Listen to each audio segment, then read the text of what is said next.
Good morning and welcome to Sacred Ground 2025. We are a Sangha and a church. Oh, a few people walking into the room. Hello there. We're a Sangha and a church grounded by Thich Nhat Hanh's teachings, melding the beneficial teachings of Buddhism, Christianity, earth-centered spirituality, and we're so glad to be with you this morning, and more folks walking in, so welcome. And we've been around since 2009, and now it's 2025, so we've been around for a little while. And today, a lot of churches celebrate the Feast of the Epiphany, which is the celebration of the three kings bringing their gifts of gold, frankincense, and myrrh to baby Jesus. And we're also going to look today at integrity and integration. For the last couple of years, I've been playing with these two words and thinking about how, well, actually they hold the same root. And to start thinking more and more about what does our own inner integration have to do with our integrity. So I will invite the bell to sound. Let us take a breath, and then Ollie will be leading us in mindful movement here in a moment. I hope everything's sounding right. I want to ask people, and I think I need to wipe it because I looked at your mom's. So Okay. You guys, I'm going to wipe the screen, guys. Sorry. Cleaning of the screen to see if we'll make it a little bit less blurry. I don't know if we will. And then let us know if you can hear us in the chat. Thank you. And a fundamental part of Sacred Ground since September of 2009 has been mindfulness and presence and aspiring towards that. And so with that, I'm going to invite this singing bowl to sing. And I invite myself, I invite each of you, I invite all of you into presence as well. And it probably sounds tiring because I say it every time, but please, I think it's so important. Everything we do is an invite. If it's not comfortable for you, or if you're just checking us out for the first couple of times or the first time, feel free to sit back and just observe it. If it feels right to participate, by all means, participate. And that goes for every aspect of what we do. And right now, the invite is to enjoy this moment and the sound of the bell.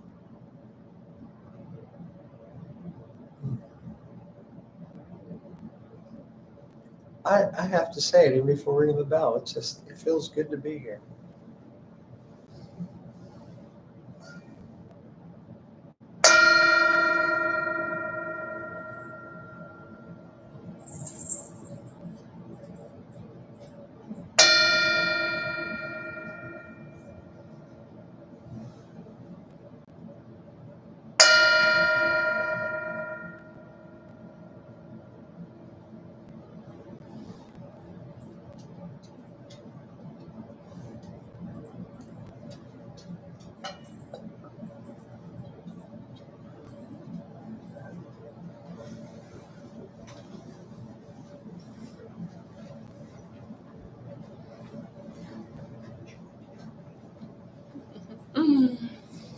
Well, welcome.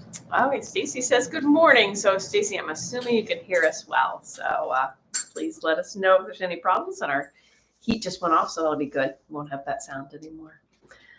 I'm going to lead us this morning in a little bit of mindful movement. I'm looking at the candles around me. And I'm going to move this candle. We'll move it back. and then lead us into prayer after some movement. Yeah, hopefully. I'll scoot up. I'll have to be mindful about that. And just to mention, you guys that are watching us online, feel free to participate in the live chat. We'd love to hear from you and love to know who is out there. We'll have some time for prayers and for you to add your voices later, but you can add them whenever you'd like, along with those people that are joining us here in Columbus. So I invite everyone. Oh boy, we have animals that are around us too. We've got a cat and a dog that are greeting us this morning too. So I invite everybody into a comfortable position. You don't need to, just a comfortable position for you, and just to notice your body. Just wherever it is, you are welcome to leave your eyes open if you want, just with a gentle gaze down, or you could shut your eyes if that feels comfortable for you. And so decide how you want to be. And then just start noticing your body a bit. How is your spine right now? You feel your spine. How are you sitting? And I'm going to just first start with our feet. Wherever your feet are, whether they're up off the ground or on the ground, maybe wiggle your toes a little bit. And just feel your feet. I'm touching my toes to the ground, pushing them in a little bit, but just wiggle your toes a little bit. Feel the bottoms of your feet wherever they're at.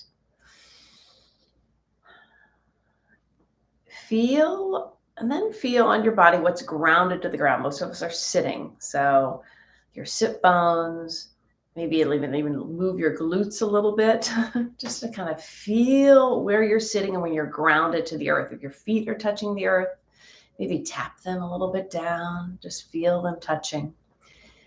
And what I want us to do is to take that grounding feeling that we have where our body is touching the ground, and have that grounding feeling, feel that stability of the ground, and feel that come up into our chest area, and just a lifting of the front of our body. So if you're a little bit hunched in, kind of open your body a little bit by opening your chest, have your heart shining out. Maybe you want to think about your underarms just kind of shining just a little bit out to open up that chest area. And then you open up by lifting your head a little bit. And you might notice if you lift it too much, your neck is going to bend back. But if you kind of tuck it just a little bit, you might elongate your neck a little bit. Notice where you've placed your hands. Just notice. Doesn't matter where they're at. And then again, notice your back.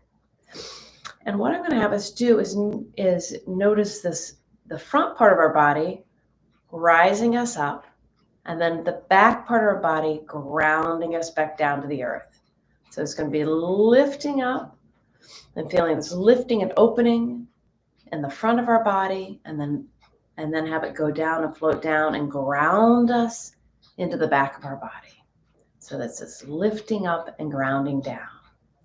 And now to this, we're going to add a breath. So just start noticing your breath. And just by noticing it, you might be elongating it a little bit.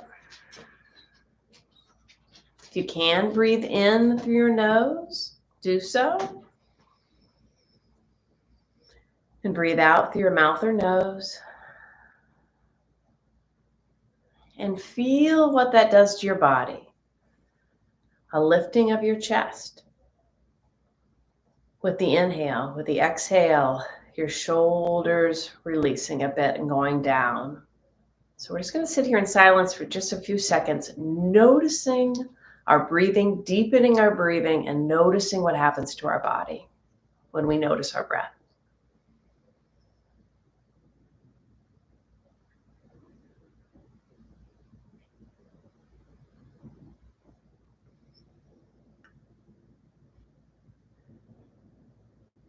And now with that, I welcome you to invite you, like Michael said, to put your hands together and maybe slowly put them together, like in a prayer position. So slowly touch your palms and then your fingers together.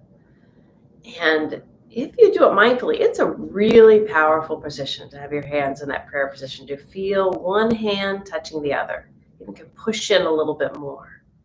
Feel one hand.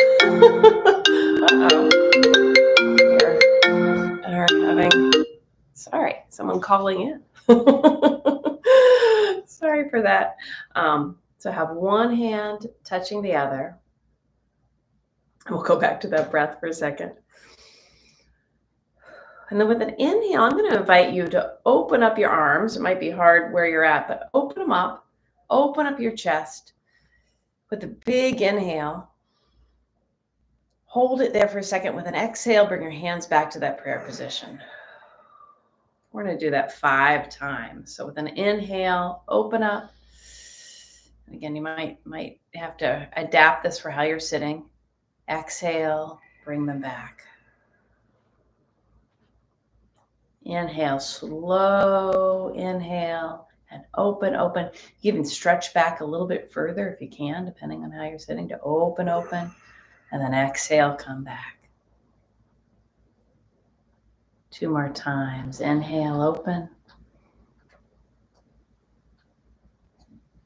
Exhale, back. Last time, inhale, open. Maybe hold your breath just for a second before you exhale back.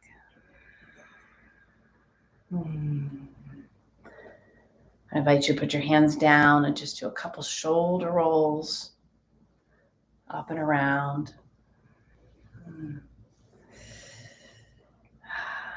Then come back, and then just gently with an exhale, take your right ear to your right shoulder, just gently with an exhale.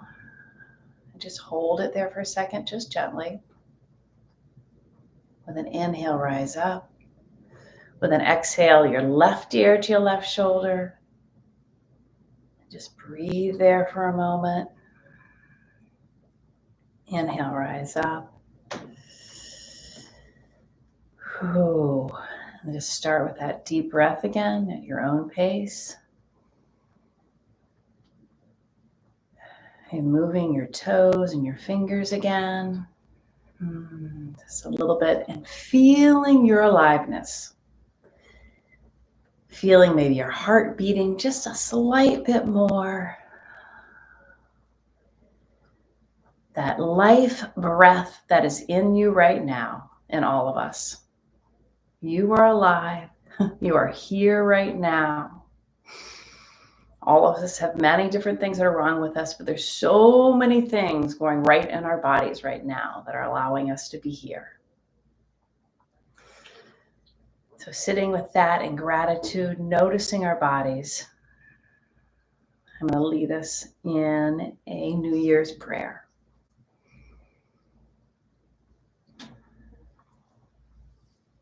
Great Sacred, may we begin the new year with open hearts and open eyes.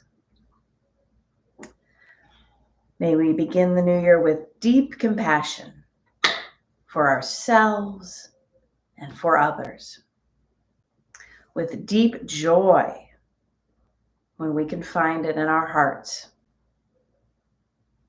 May we awaken ourselves and turn moments of mindfulness into minutes that turn into a more conscious way of being, so that we can stay awake and we can feel our aliveness this year. Feel our connection to our own body and our spirit and to each other. May we find the connection to our planet. And in our moments of awakening, can we remember the holy nature of this world we're living in, the sacred holy nature? And can we at moments have heaven and earth meet in our hearts this year in 2025, so that we may add to the good in this world, in this sacred, precious world. Peace and amen.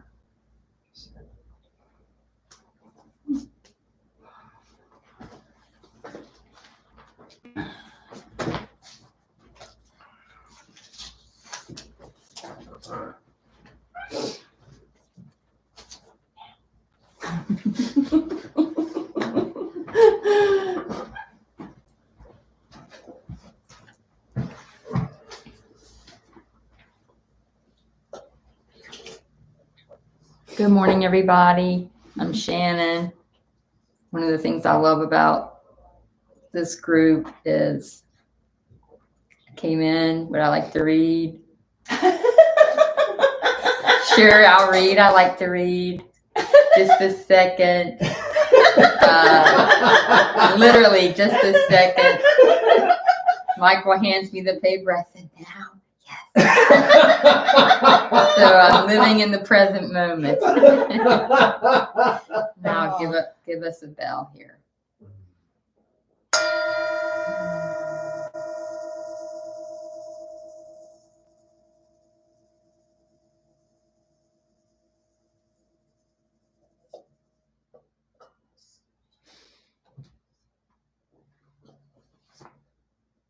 I come with a sense of humor. I don't always do that in my life. All right. The first reading is from Caitlin Matthews, The Celtic Spirit, page 68.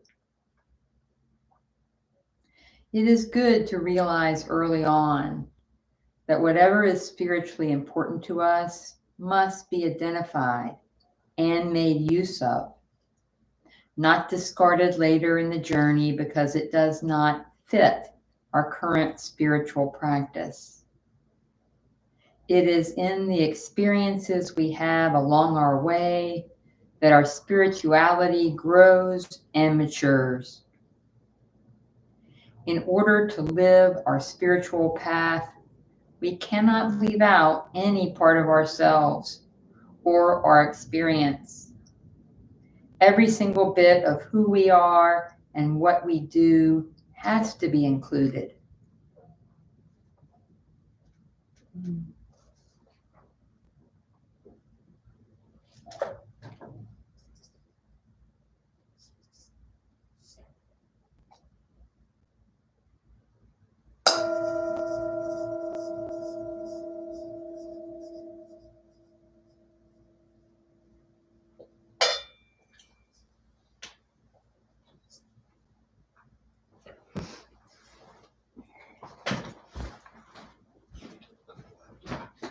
You need to bring the laptop up here. Just to show you, that first reading came from this book. As Shannon mentioned, The Celtic Spirit, which is a lovely set of meditations on kind of Celtic or centered spirituality. With our theme of integration, our second reading comes from the late Reverend Howard Thurman. He lived from around 1900 to 1980, and he was a Christian minister, mystic, and a leading spiritual figure of his time. Served as one of the main spiritual advisors to Dr. Martin Luther King Jr., who was much younger than him.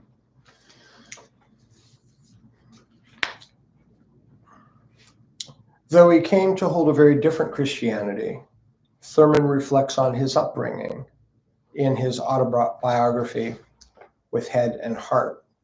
And here's some gleanings from pages 16 through 20. My glasses. Thank you. And I will say, I don't think I knew who this guy was when I started seminary in 2014, but he has come to be one of my grounding teachers. He writes, "My mother did not talk about religion very much. She read the Bible constantly, but kept her prayer life to herself. I discovered the key to her inner religious life at the weekly prayer meeting, which she was always able to attend because it did not conflict with her work. The first time I heard her pray aloud in a meeting, I did not even recognize her voice. It had an unfamiliar quality at first. Then I knew it was she. She spread her life out before God, telling him of her anxieties and dreams for me and my sisters, and of her wariness. I learned what could not be told to me. I grew up in Mount Bethel Baptist Church. The church itself was a wooden building consisting of a sanctuary with partitions formed in the shape of a cross. In the fellowship of the church, particularly in the experience of worship, there was a feeling of sharing in primary community. Not only did church membership seem to bear heavily upon one's ultimate destiny beyond death and the grave, more than all the other communal ties, it also undergirded one's sense of personal identity. The view that the traditional attitude of the religion of Black people was, or is, otherworldly is superficial and misguided. Once you had joined the church, the next step in your validation was to be placed under the tutelage of older members. Often there were two, a man and a woman, who were spiritual guides assigned to you. Every Tuesday afternoon, all the very young converts would attend a prayer meeting. We were taught how to raise a hymn, to pray in public, and to lead a prayer meeting. This took courage for a beginner, but Tuesday after Tuesday, we rehearsed thoroughly. And slowly, self-confidence developed. Finally, we were ready for the final test, which was to lead an adult prayer service in the company of our sponsors. This done, the process of joining the church was complete. With each learning step, your sense of your own worth as a Christian was heightened. Your sponsor reinforced this by reminding you of your confession of faith whenever your behavior warranted it. Looking back, it is clear to me that the watchful attention of my sponsors in the church served to enhance my consciousness that whatever I did with my life mattered. They added to the security given to me by the quiet insistence of my mother, and especially my grandmother, that their children's lives were a precious gift.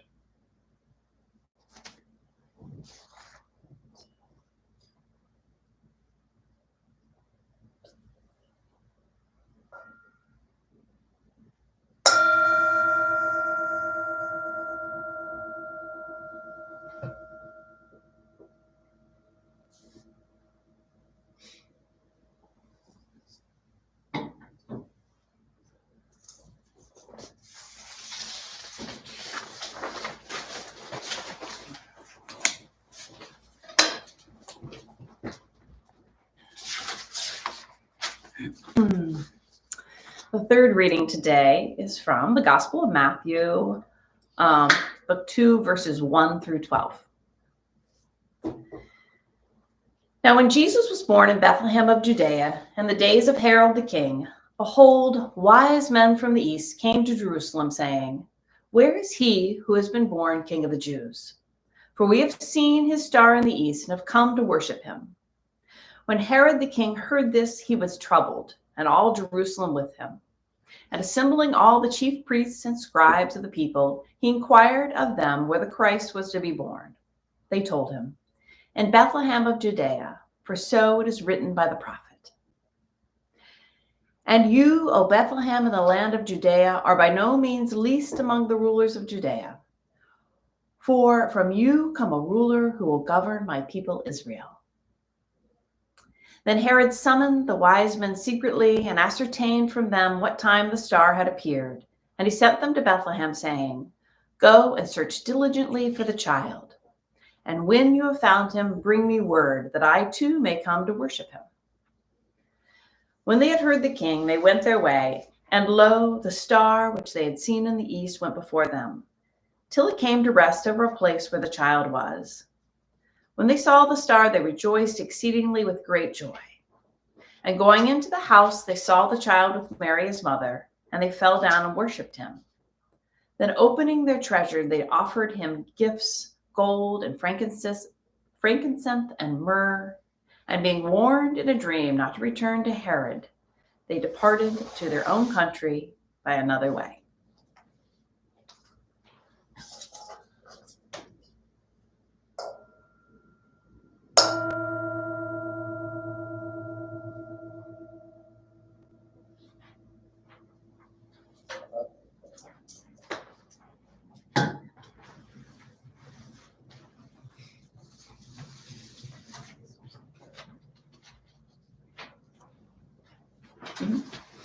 Okay, Michael's gonna come up now.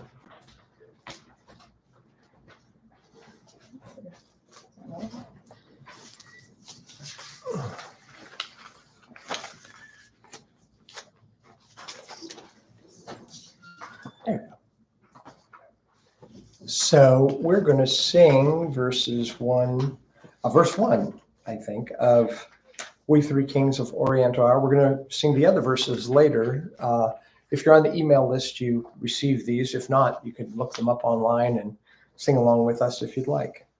I believe we're doing verse 1 here to start. Let me check my... That's what Yep, you said. verse 1. Mhm. And the refrain? And the refrain. Okay, yes. Thank you. We three kings of Orient are, bearing gifts we traverse afar, field and fountain, moor and mountain, following yonder star.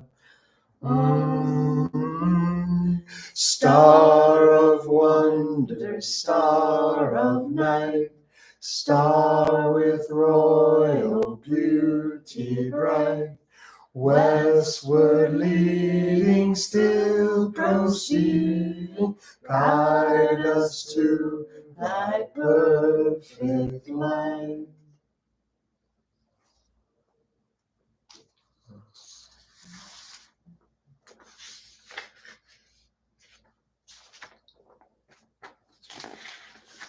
Continuing with our theme of integration and integrating, Thich Nhat Hanh speaks a lot of the blood, spirit, and land ancestors and how we integrate with them. And this short reading is from, a lovely book. It's taken from a 21-day mindfulness retreat called The Path of Emancipation. This comes from pages 121 and 122. Every summer at Plum Village, we celebrate Thanksgiving Day in our own way. Groups of students from different countries come together, cook their own national dish, and place it on their ancestors' altar. If there are people from 25 different countries practicing, we make 25 different dishes. Each group comes together and discusses what kind of dish it will offer. The students prepare their dishes mindfully, touching their ancestors and touching their nation's culture.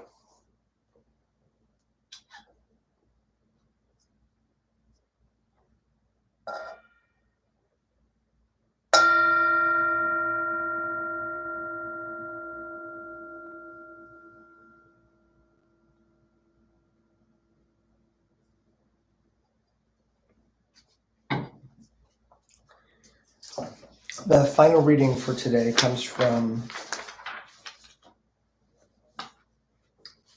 another encounter from my seminary days. This was a book by Charles V. Gherkin called An Introduction to Pastoral Care. And I'm pretty sure this is the first time I've ever used this book in a service. If I'm remembering correctly, Gherkin was quite old when he wrote this final edition, and I believe that he knew that he was dying by the time this book was published. And he was highly respected in his work in pastoral care. And he also reflected a little bit on his own life. And a little like Howard Thurman, speaking of the Christianity that he grew up with, which is not the Christianity that he necessarily held today, but how he worked at his, or I don't even know if worked at, how integration was coming to him. Here's from an honor to late Charles Gherkin. Here's from his book, An Introduction to Pastoral Care. A couple of different places, 206 and 235 through 236. He writes, during the past 3 years, I've been hospitalized several times for a variety of ailments, including a malfunction of the autoimmune system that caused me to lose control of my left leg, resulting in several nasty falls and some time with a walker. While in the hospital for that, I contracted a staph infection that attacked a heart valve in my kidneys. More hospitalization. During 1994, I had radiation treatment for prostate cancer and was hospitalized for a heart seizure that, according to my physicians, was triggered by the stresses of the previous year. Having taught pastoral theology for most of my working life, I had an abundance of theoretical ideas and questions about just how and whether God is active in times of personal crisis. Intellectually, I must admit to sometimes being somewhat agnostic about that. I could never quite convince myself that God acted to save some and not others from the pains of life and the agonies of death and grief. The problem of theodicy, reconciling belief in God with the existence of evil and suffering, was very real for me.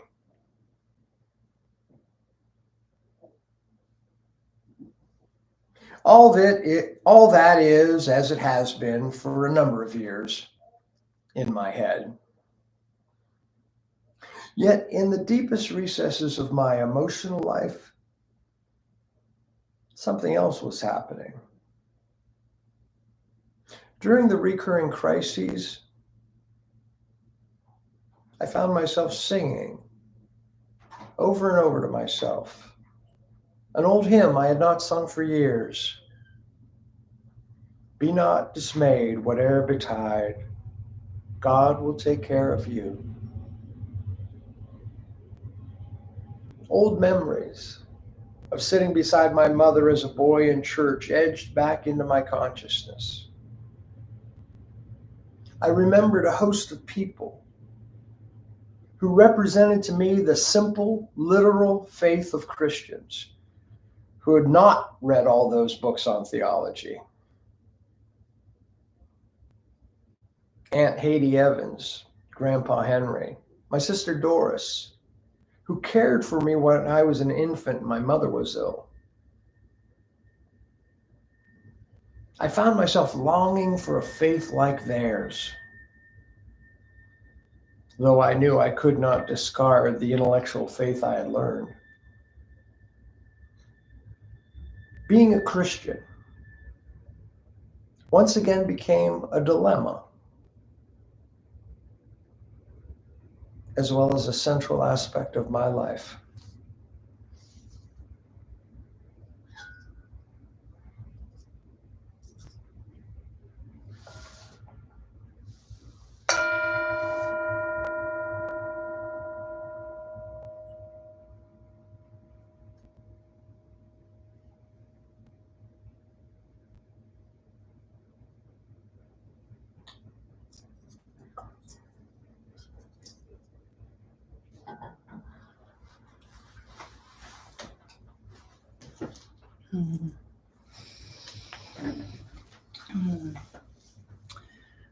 We're going to have a time now for joys and concerns and prayers that we can speak up or just hold in our hearts. You online, if you want to type them into the live chat, then I'll read them for the people here to be able to see. So we're going to do the bell again and just get ourselves in a place of centeredness. And we will add our joys, our concerns, our prayers aloud and silently.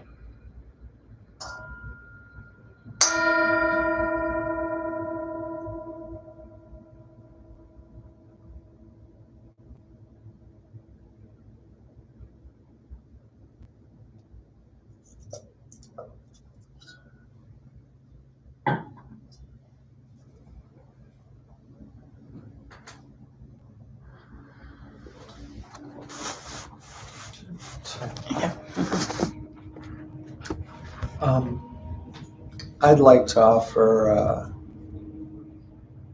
prayer for my godson. And I became his godfather when my Christianity was in a different place. And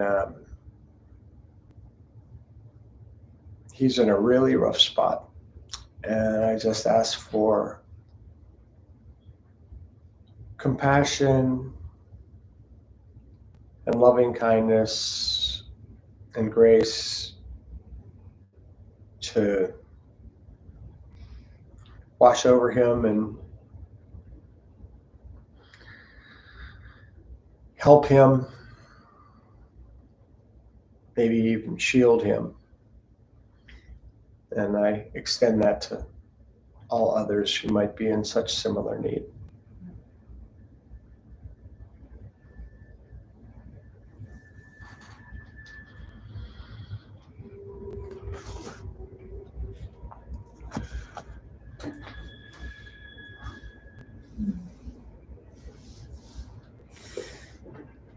Stacy says, joys to delicious breakfast with your touching service for which we are grateful.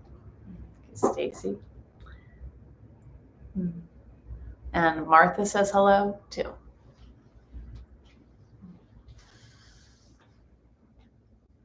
Shannon bowing in.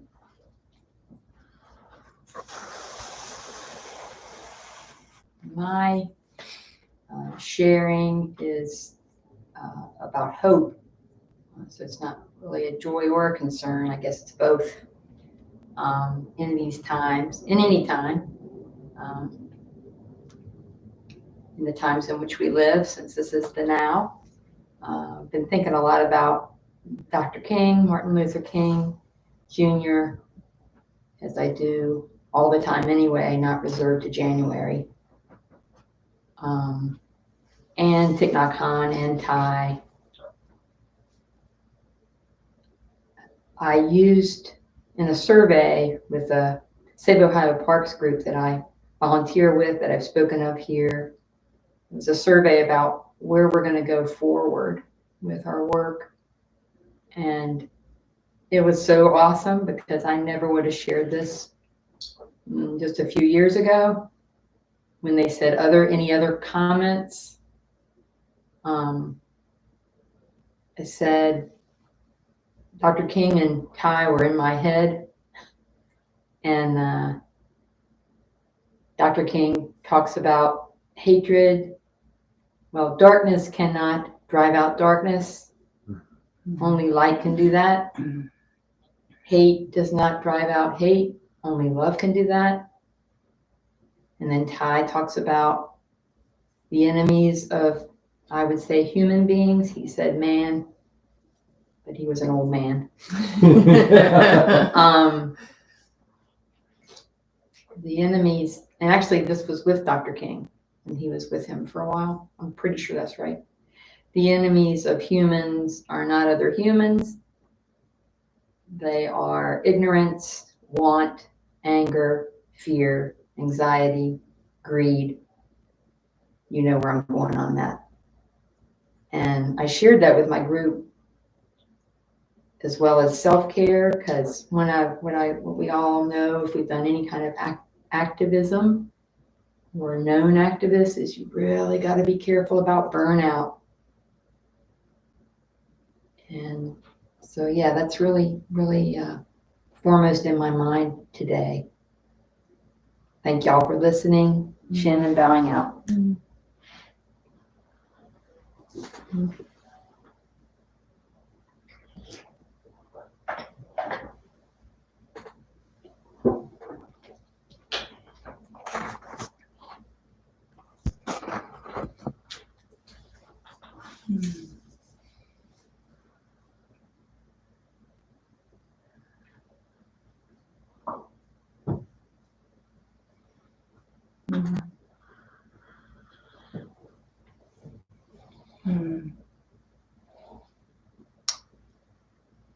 Well, as I said before in the prayer earlier, I am wishing upon us all hope and aliveness and alertness in 2025, that we can stay awake and joyful with all the challenges that will face us, that we can have a sense of hopefulness in us at our root.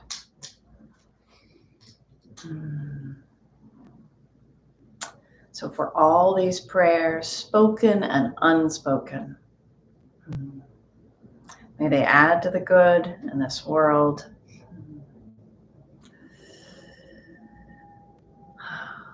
May they reach out and help those that need help. Peace and amen.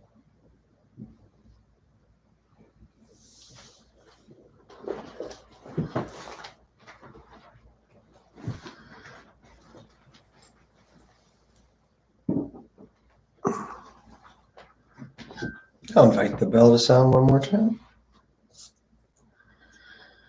And we're invited to be right here, right now.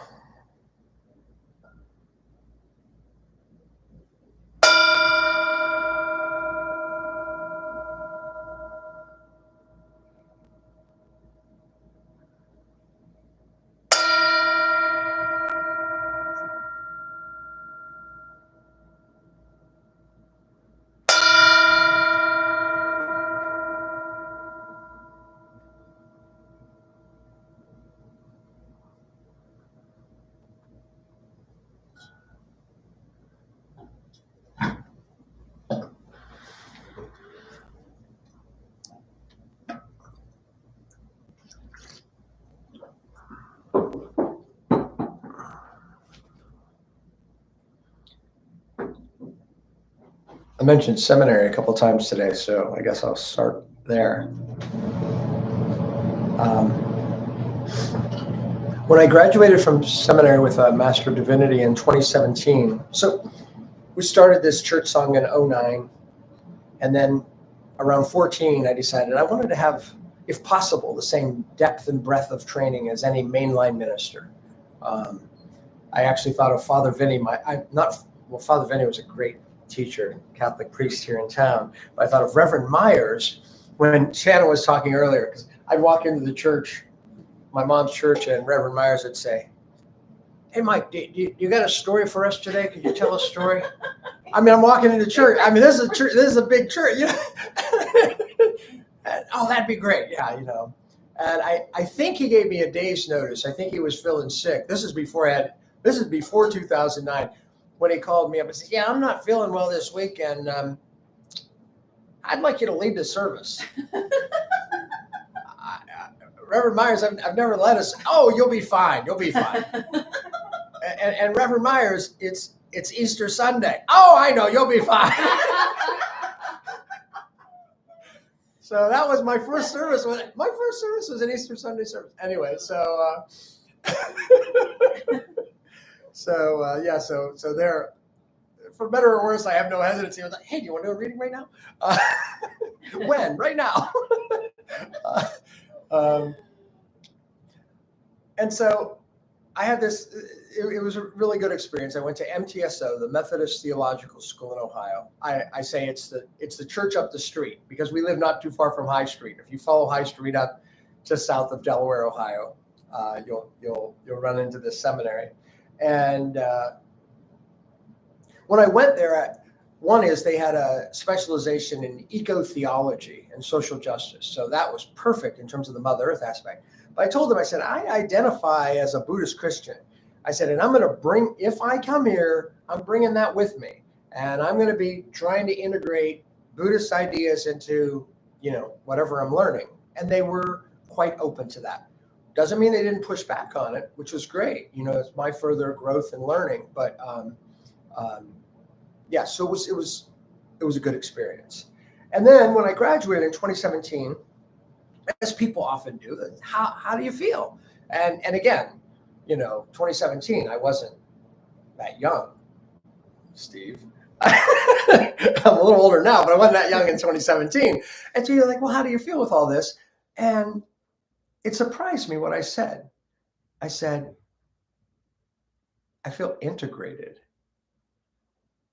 I don't think I had ever uttered that 3-word sentence in my life until that May or whenever it was when we graduated.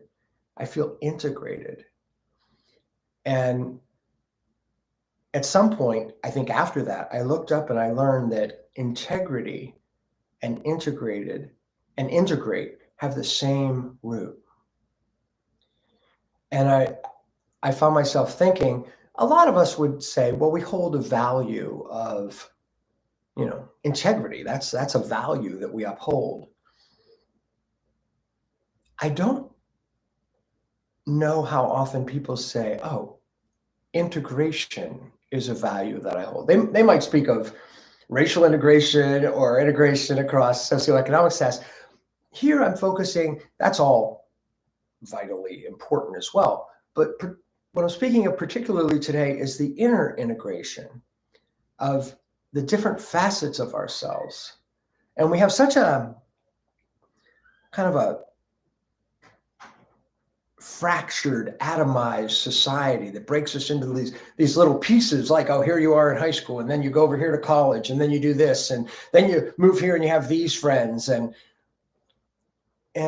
oh, you take this job, and then you switch and you go to that job and you have different friends. There's so much of that in our lives, and what does it mean to integrate? And what do we do with parts that we're not comfortable with, or that really are not so good? So I'm curious, and I'm interested. I'm interested in all of that. I've said here before, we could have in 2009 started a Buddhist Sangha. That didn't feel right to me. It felt important to integrate what I found as valuable in my Christian tradition. And yeah, so I guess that's a personal interest of mine, so I speak of it today. And I've noticed some things too. Let's speak of some things that maybe not 100% positive. I remember a guy, I haven't seen him for a few years, and he'll remain nameless, but wonderful man, and he could sometimes be really us versus them in his thinking. Now, granted, the us was, I was part of the us, but I was part of the us, and at the same time, there's too much us them going on here for me. And I later learned that years and years ago, he had been very sort of literalist, fundamentalist in his Christianity.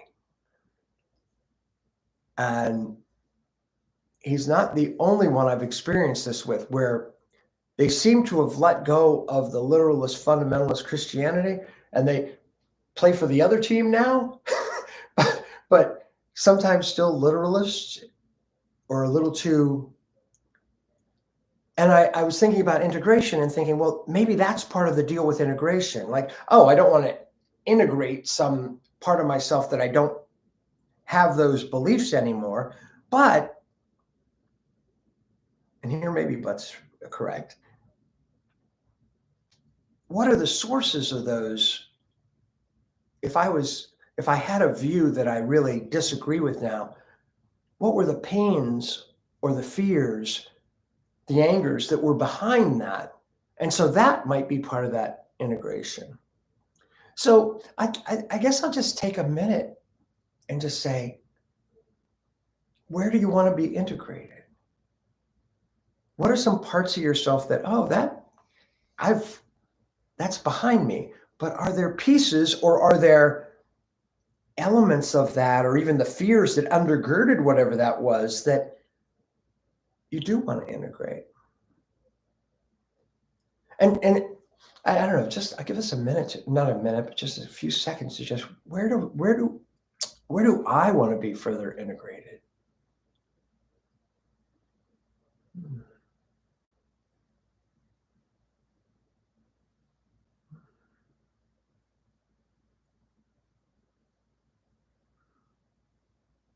It's lovely because even though I've been talking about this and thinking about this for a long time, there's always more. I found myself just thinking of some different aspects of my life where, oh, that whole part of me, how could that appropriately come in more?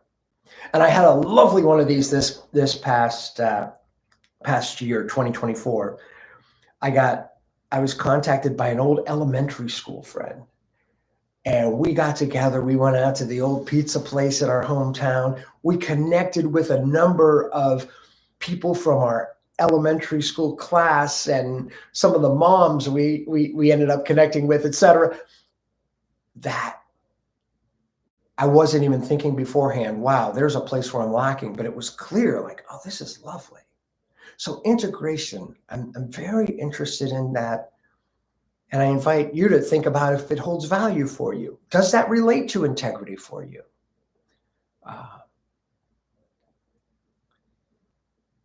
What's this have to do with the Feast of Epiphany? When I was a little boy, every year, I don't know if it happened on the Feast of Epiphany per se, or during this period called Epiphany Tide, between the Feast of Epiphany, which is usually thought of as January 6th tomorrow, although many churches celebrate it on the first Sunday after January 1st, which is today. The Roman Catholic church that we sometimes attended, my dad was Catholic, my mom was Protestant, was a Slovak Catholic church. If you went to the first mass early in the morning, it was in the Slovak language. All the old ladies and men there, and it was kind of awesome. And the Slovak Catholic priest would come to the house in early January, and he would walk around with the holy water and he'd bless each room. And then he would go, and I'm looking at the mantle above our front door, and he would go to the wooden part above the door, and he had a piece of chalk. And if it was, the new year was 1969, he would write 19 plus C plus M plus B plus 69. If the new year was 1974, he would write 19 plus C plus M plus B plus 74. And I've asked people about this. I'll go back to seminary. I asked this noted professor about it. He didn't know about it. He's not Catholic. And a lot of Catholics don't know about it. I mentioned the Slovak Catholic Church. First of all, the house blessing, probably pre-Christian roots. The Slavic peoples have a real strong sense of household spirits, the domovi. And so I think there's this honoring of the household spirits that's probably part of that. So what does the C plus M plus B stand for? Well, most people agree it stands for Caspar, Melchior, and Balthasar, the three wise men. Now, the wise men story is only found in the Gospel of Matthew. And Ollie did a beautiful reading of the three wise men story. But if you notice, or if you look carefully, you'll notice that I'm misspeaking, because nowhere does it say three wise men.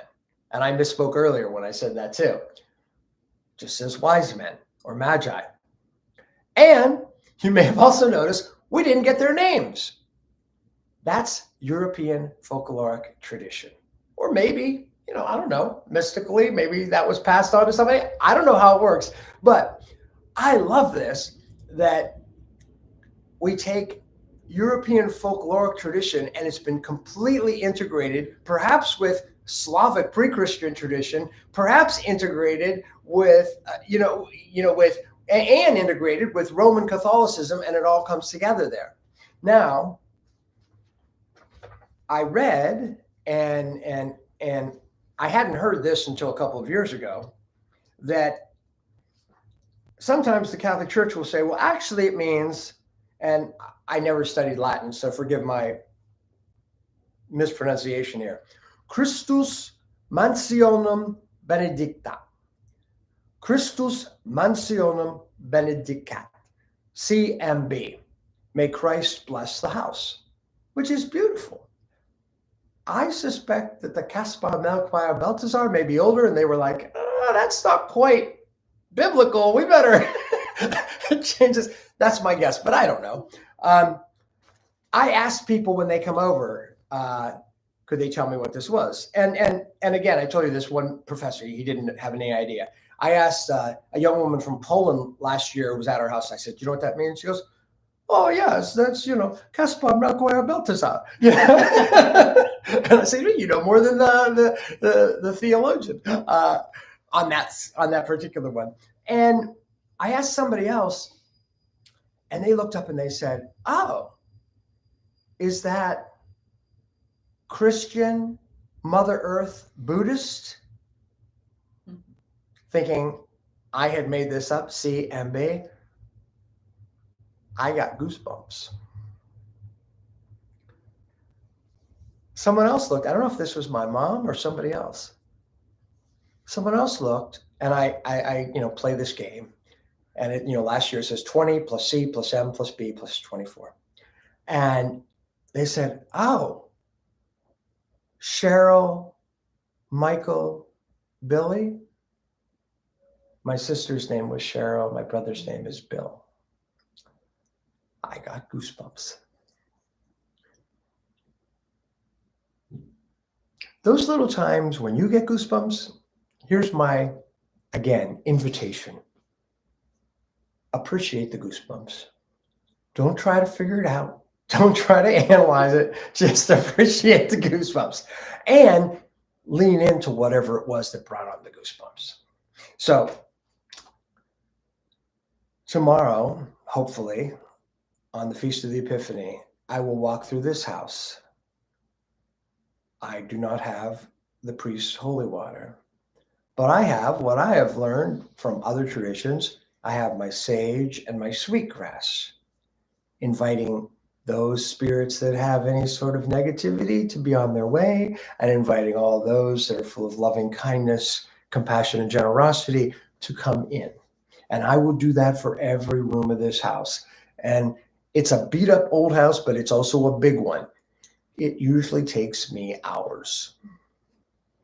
And once I've completed that, I'll get the chalk, and above that door, I will write 20 plus C plus M plus B plus 25.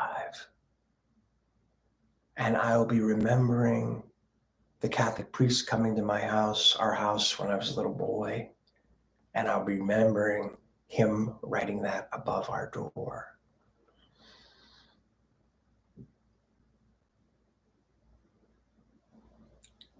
We're inviting the three kings in. We're inviting the Holy Spirit, God, in. We're inviting honor to the spirits of the house, the Domovi.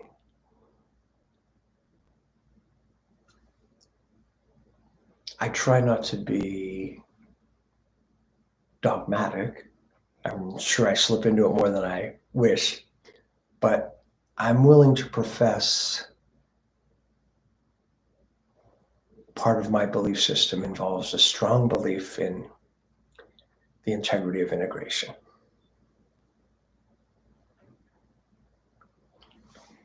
I can invite you, if you wish, to sing verses 2 through 4 of We Three Kings. And a little background here. especially about, of course, gold, frankincense, and myrrh.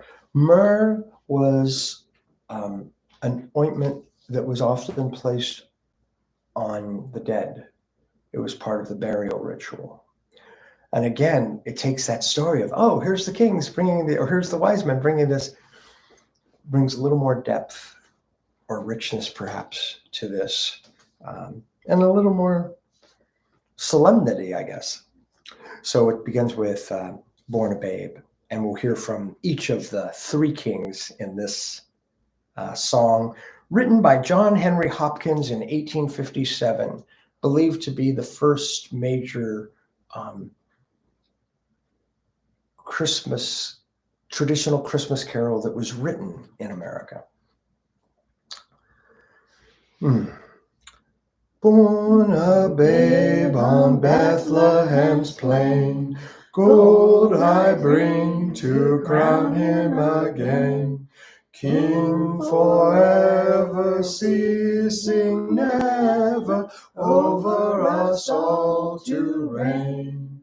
Oh, star of wonder, star of night, star with royal beauty bright, westward leading, still proceeding, guide us to thy perfect light. Frankincense to offer have I, incense owns a deity nigh. Prayer and praising, all men raising, worship him, God on high. Oh, star of wonder, star of night, star with royal beauty bright, westward leading, still proceeding, guide us to thy perfect light. Myrrh is mine, its bitter perfume breathes a life of gathering gloom. Soaring, sighing, bleeding, dying, sealed in the stone-cold tomb. Oh, star of wonder, star of night, star with royal beauty bright, westward leading, still proceeding, guide us to thy perfect light.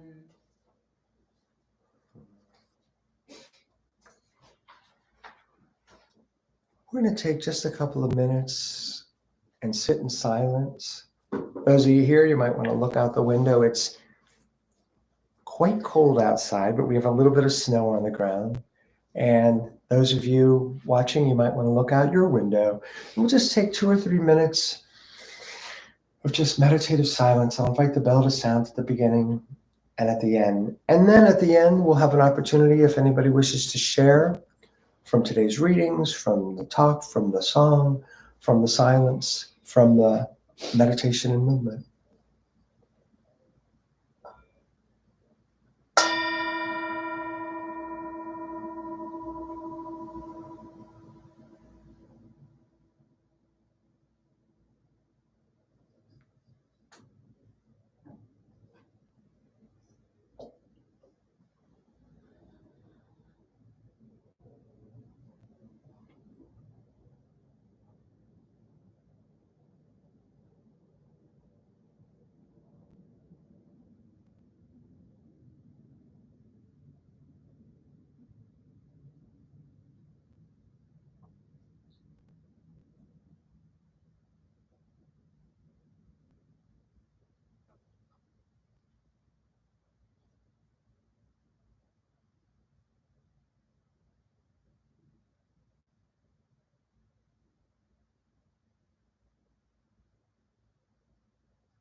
So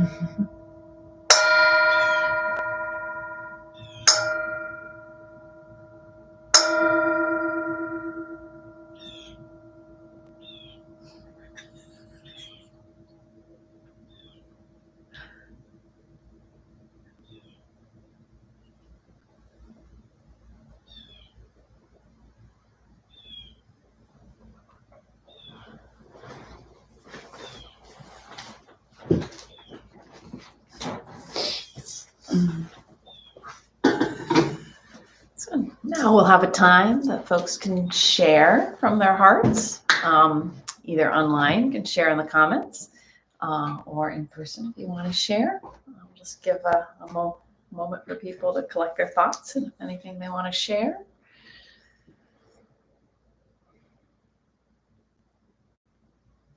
I'll start out Ollie bowing in. Shannon and I were laughing because Michael was ringing the bell. I don't know if you could hear it. You rang the bell, and that's what you're laughing at. And then a crow, like sang out, and you rang the bell, and the crow sang out. It did it like 4 times, back and forth. It was really interesting. Integration. That was something. No, we were driving home. It was the grandkids the other day. They're like 4 gigantic crows right by the railroad tracks. So they're around.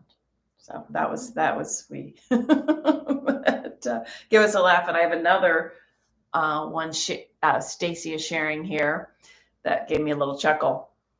Stacy says, concerns of Michael sauntering in his bare feet in the icy cold days. So Stacy knows Michael likes to take off his shoes. We'll share in a minute. We'll have our wild church the next 3 Sundays. And people ask us, do you do wild church in January? We're like, yeah. In February, we did cancel once last year when it was like windy and below 0 or something. But yeah, we're going to need to prepare for the next, because we haven't had really cold weather yet, but I think it will be next Sunday when we're outside. So we'll see if Michael takes his shoes off then. Stay tuned. So Ollie bowing out, but if anybody has anything else to add, we'll have a moment.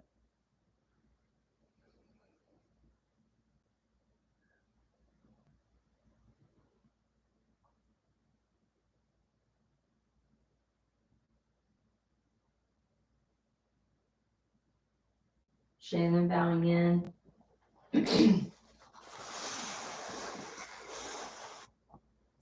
First, want to thank everybody here and online. I really do continue to look forward to this time every single week. It really means a lot to me.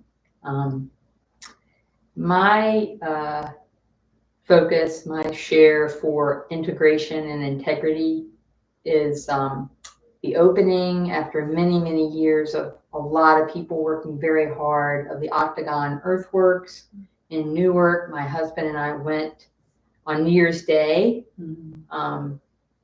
without getting too deep into the weeds about the specifics, which you can look online. If you want to Google the Ohio History Connection, it will give you all the information you could possibly ever want from them. There's still more to come. And they didn't have us RSVP, and I'm not a host. It's not something that's in my wheelhouse of hosting a lot of people, and I couldn't imagine not having an RSVP. And they truly didn't know how many people were going to show up. There were an estimated 800 people there. Wow. For all total. By the time we got there, it was considerably fewer than that, which was good for our comfort zone. But still, it was just beautiful, because literally until the morning of January 1st, it had been leased to a country club. The Ohio History Connection, when it took ownership of this property many, many decades ago, over 100 years ago, were, like a lot of us white folks, really ignorant about the value and the evidence of indigenous people who lived here before us. And so the integrity and the integration was restored. And Mhm. I got so emotional just going in there and all the joy. It really restored my faith in human beings, particularly in this state, in this country, because most of us were not indigenous people. There were very, very few that were able to come from the tribes. I do have to give a shout out to Chief Glenna Wallace, who was not there, because she was the person who represented this effort at the UNESCO World Heritage nominations in Saudi Arabia in the fall of 23. She's 85 years old. She flew all the way over there for a 4 or 5 minute presentation. And they said, yes, you are definitely going to be a UNESCO World Heritage Site. That is a huge thing. That is right. That's the same thing as the pyramids and all these other amazing things. Believe me, this is equally amazing. If you ever have an opportunity to go, now it's open to the public every day. They have tours at noon, Wednesday through Sunday, I believe, but you got to check it. Really just beautiful. And how it was handled was finally honoring the people that lived here many years ago. Just full of gratitude for that today. Thank y'all for listening. Shannon bowing out.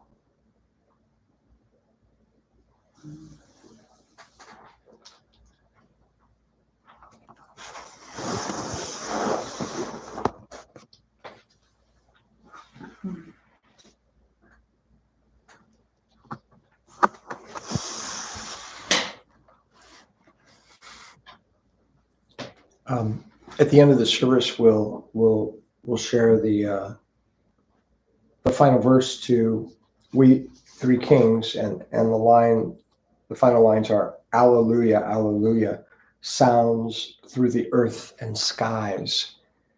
And I love this part of Judeo-Christian theology that, if you pay attention again and again, the earth, the sky, all beings are singing to the sacred. And I found myself thinking of that line as I looked out the window. And we have this saying, of course, in Ohio and many other places, oh, it's a gray day. It's just a gray day. Wish a little bit of blue would come through. And I was looking at the gray day that we have. We have significant snowstorm on the way, purportedly. And I was looking at the white gray of the sky, and we have a light snow covering, and then the white gray of the earth, because we have a light snow covering. And I was feeling this sense of the non-duality of that, of the sort of like the sky and the earth in this moment look pretty similar here in Central Ohio. And wow, they're not separate. I give one little shout out to Miss Ollie when she was doing the movement, and I found myself thinking, oh, integration, body along with mind and spirit. And then I remembered what Ollie said to me a few weeks ago. She goes, well, you talk about integrating, but they are fundamentally one. Earth and sky, our past, our present, our future.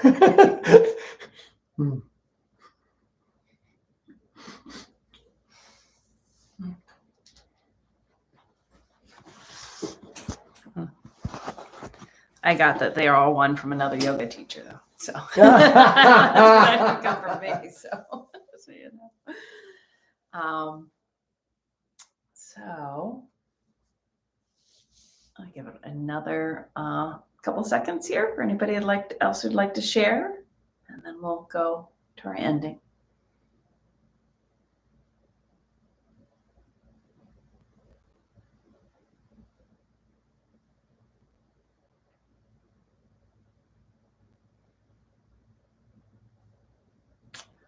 Well, I'm just going to say thank you too for the silent times. Like, I am just really appreciating like moments of silence and the depth of that.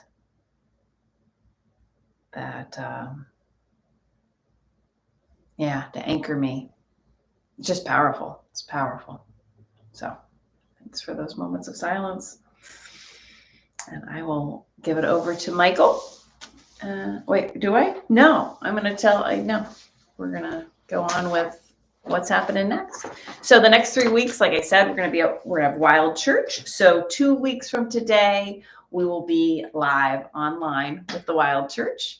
And then if you are interested in getting updates and are not on our mailing list, just go to our website, theholynow.org, contact us, and we'll get you on our email list so you'll know specifically where we're meeting, when we're meeting, and our whole schedule, which actually is not up there yet, but it will be up there this week. It will be up there, the whole schedule for the rest of this 2025 winter spring schedule will be up there.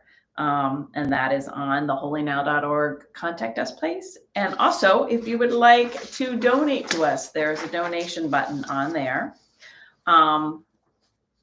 And if you have donated to us in 2025, you will be getting by mid-January a letter that you can use for your taxes, for your donations, because they're all donations are tax deductible. So thank you for everyone that donated in 2024. I misspoke there, in 2024. And we will be getting your letter to you by mid-January. So I think, and if you would like to set up a monthly donation to us, that's available on there also. So thank you for joining us. If you're in Columbus, you can join us next week in person. And if you're online, you can join us in 2 weeks. And here's Michael for our ending.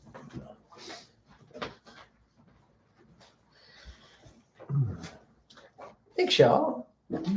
Thank you all. One other thing with the email list, even if you're, on the other side of the world or someplace else in the country, in America, we'll send out the readings and a suggested order of service, like for next week, to everybody, so that if you want to do your own little private Wild Church thing in your backyard or in a local park and you can't be with us in Columbus, you have the readings right there. And people, that started because I think someone requested that. Could you send out the readings even if we're not able to be there, so we can participate in and kind of be doing that in unity. Shannon, I'm going to ask you a question. Do you know when that became a golf course? The in Newark there. I'm thinking around, it was in the 1930s, I think. Okay, 1930s. Okay. Yeah, and they were allowed to lease it. And yeah. So 1930s, and it's now 2025. So perseverance towards what's holds integrity, perseverance towards the integration. It seems so key. So thank you for sharing that. Thank you all for being here. I'll do a little closing prayer and then we'll sing the last verse to We Three Kings. Here we are.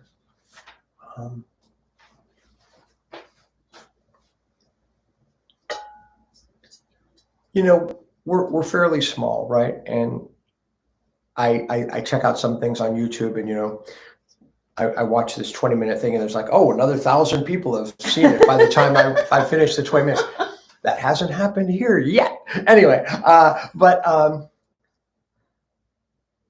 but again, I think we're trying to proceed with sincerity, with integrity, and it's not about numbers or anything like that. It's about trying to connect to what waters beneficial seeds in ourselves, in each other, in this hurting world, in our hurting communities. And we're grateful for those of you who find some benefit here. May we all go out and add to the good.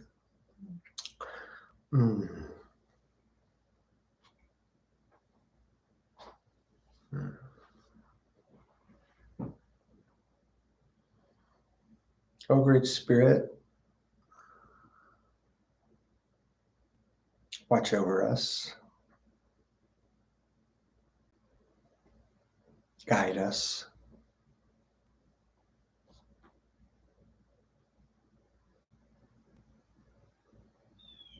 help us to open our hearts and our minds, our spirits, to new possibilities,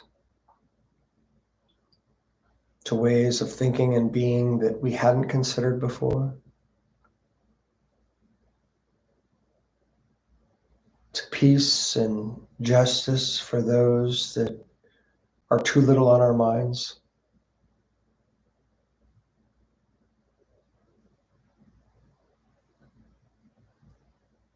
And help us to integrate what's worthy within ourselves.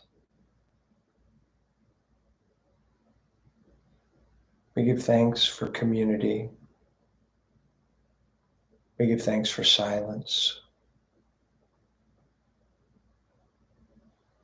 We give thanks for this beautiful, wonderful moment right now. And right now. And right now.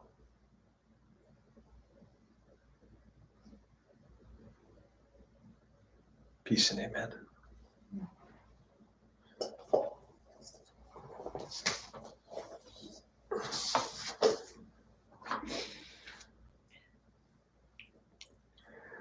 Glorious now, behold him arise, King and God and sacrifice. Alleluia, alleluia, sounds through the earth and skies. Oh, star of wonder, star of night, star with royal beauty bright, westward leading, still proceeding, guide us to thy perfect light.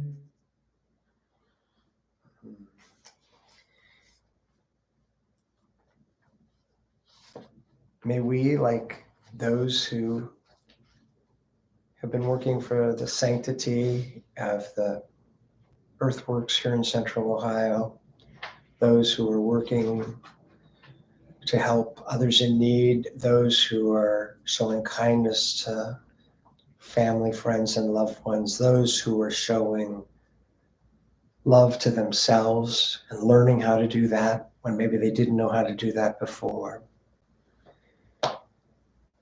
May we all be westward leading, still proceeding, guided by thy perfect light.